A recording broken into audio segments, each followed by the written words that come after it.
Artificial manual breathing unit Ambu. इसको कब use करते हैं? ऑक्सीजन प्रोवाइड करने के लिए, आर्टिफिशियली हम लोग ऑक्सीजन प्रोवाइड करने के लिए इसका इस्तेमाल करते हैं। अम्बू बोलते हैं, Ambu AMBU artificial manual breathing unit.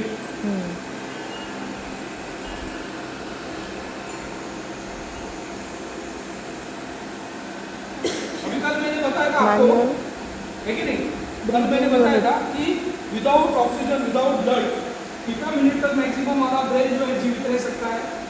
10 maximum 10 minute. 10 minute word का यूज करना है, ज़्यादा से ज़्यादा 10 मिनट, मैक्सिमम 10 मिनट।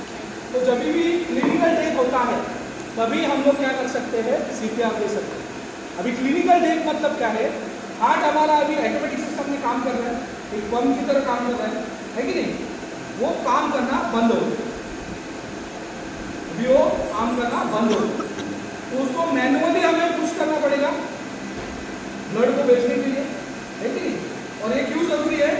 क्योंकि बिना तो जैसे ही क्लिनिकल डेथ हो गया, क्लिनिकल डेथ कैसे कैसे हो सकता है? कार्डियक अरेस्ट की वजह से हो सकता है, ऊपर से अचानक गिर गया तो भी हो सकता है, किसी ने ठोक दिया तो भी हो सकता है, अचानक से शॉक लगा तो भी हो सकता है, ठीक है ना? हार्ट अटैक आया तो भी हो सकता है, एक्सीडेंट हो गया तो भी हो सकता है, पानी में डूबा तो भी हो सकता है ड्राउनिंग की वजह से। तो ऐसे अलग अलग कारण की वजह से 20 मिनट अपने पास पहले है, जिसमें 3 मिनट के भीतर ही अगर CPR चालू कर देते तो बचने के चांसेस ज़्यादा हो जाए। हर 1 मिनट में 10% चांसेस कम हो जाते हैं बचने के। मतलब अगर क्लिनिकल डेथ अभी हो गया और 5 मिनट हो गए तो बचने के चांसेस कितने हैं? सिर्फ 5, मतलब आई बात 50%, आई बात समझ। हर मिनट में 10% चांसेस कम होते हैं बचने के। तो हमें ये ध्यान में रखना है जब भी ऐसी केस होगी, फॉर एग्जाम्पल, तो अगर भीड़ होगी, मानो कि मॉल में हो गया, अगर इसका कोई रिलेटिव है तो रिलेटिव से आप कंसल्ट करोगे कि मैं फर्स्ट एड ट्रेनर हूँ या मैं फर्स्ट एड में जानता हूँ, जानती हूँ, क्या मैं इसकी मदद कर सकती हूँ? उनसे आपने परमिशन लेंगे तो और अच्छी बात रहेगी, ठीक है? अगर वहाँ पे रिलेटिव है उनको बोल सकते कि मुझे ये आता है तो मैं इनको परमिशन दे सकता हूँ, उन्होंने हाँ बोला तो और अच्छी बात है ना?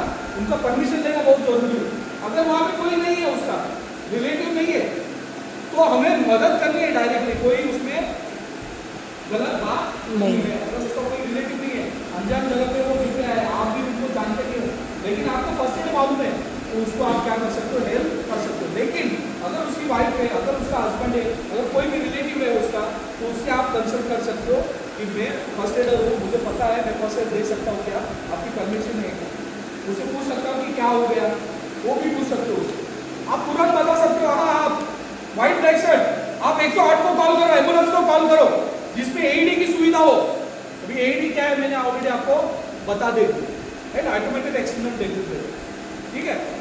अभी मैंने उनको बताया कि एम्बुलेंस को कॉल करो, तो एम्बुलेंस को कॉल करने के बाद में कंफर्म भी करना है कि आ रहेगा, कितने मिनट में आ रहा है। नहीं तो मानो कि आपने बताया उसने कॉल किया ही नहीं, है बात समझ? अभी ये जो है इसमें सबसे पहला सीन सेफ्टी आता है। इसमें सीन सेफ्टी आता है। सीन सेफ्टी मतलब क्या है? डी डेंजर चेक आता है। आपको ऐसी कोई चीज आजू बाजू नहीं है जो उसके लिए खतरनाक साबित हो सकती है या आपके लिए खतरनाक साबित हो सकती है, ये पहले देख के लेना है बात समझ में? तो डी डेंजर मैंने ऑलरेडी चेक कर लिया कि ऐसा कोई भी यहाँ पे सामान नहीं है, चीज नहीं है जिससे मुझे खतरा हो सकता है, उसको खतरा हो सकता है। जहाँ पे आप CPR देने वाले हो फॉर एग्जाम्पल, वहाँ की जमीन हार्ड होनी चाहिए, है ना? ये जमीन जैसा है ना वैसा हार्ड जमीन होना चाहिए, हार्ड होना चाहिए सरफेस नीचे का। नहीं तो मानो कि स्लिप वेल का गद्दी है, उसके ऊपर किसी को CPR दे दो तो वो गलत साबित हो जाएगा, प्रॉपरली नहीं जाएगा उसका मैकेनिज्म, है बात समझ में? क्योंकि जो उसको कॉम्प्रेशन मिलना चाहिए वो हिसाब से नहीं मिलेगा।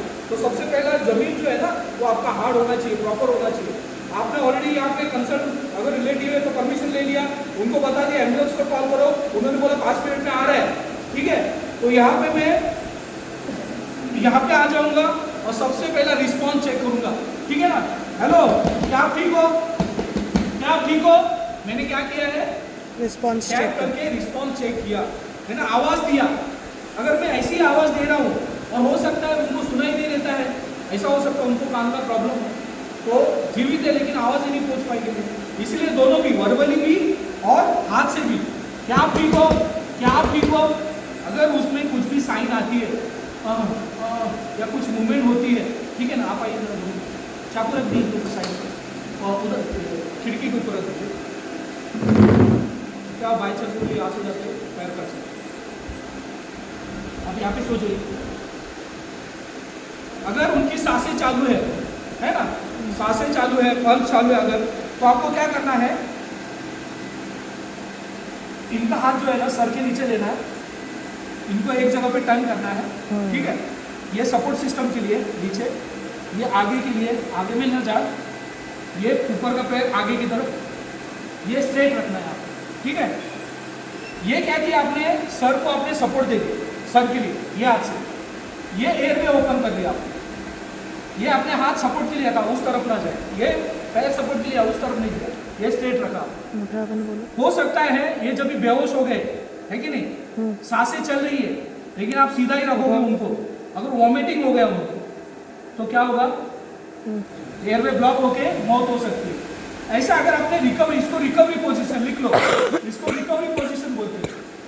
अगर रिकवरी पोजीशन आपने रखा है तो क्या होगा, एयरवे ऐसा ओपन है उनका, है ना, ऐसे ओपन करना है, ऊपर टिल्ट करना है। तो अगर मानो कि कुछ भी लिक्विड है, सॉलिड है, जो भी है, वो एक तरफ से निकल के जाएगा तो इनका एयरवे ब्लॉक नहीं होगा। आई बात समझ में?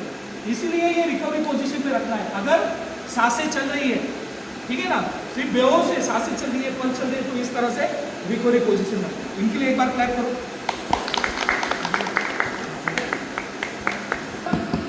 कुछ भी रिस्पॉन्स नहीं है। दूसरा है लुक, लिसन, फील।